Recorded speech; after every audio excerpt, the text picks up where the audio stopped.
There was a time when the world stood still in fear.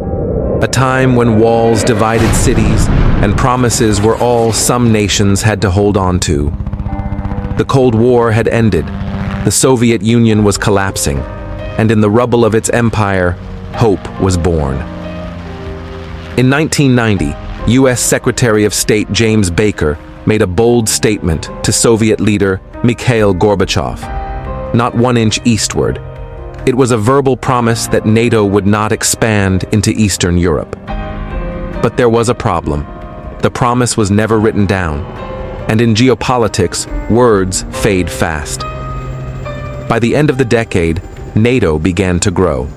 One by one, former Soviet allies joined: Poland, Hungary, the Czech Republic.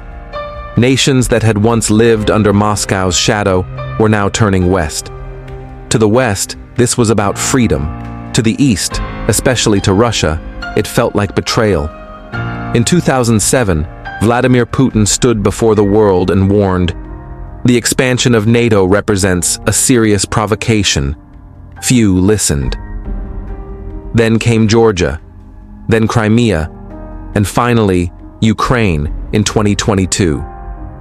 For Russia, this wasn't just war. It was survival against a creeping alliance. But for the people caught in the middle, Ukrainians, Georgians, Moldovans, it was heartbreak. They weren't pieces on a chessboard.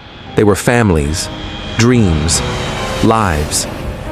Today, NATO has 32 members. It surrounds much of Russia's western border. Finland has joined, Sweden too. The promises of the past lie buried beneath decades of mistrust.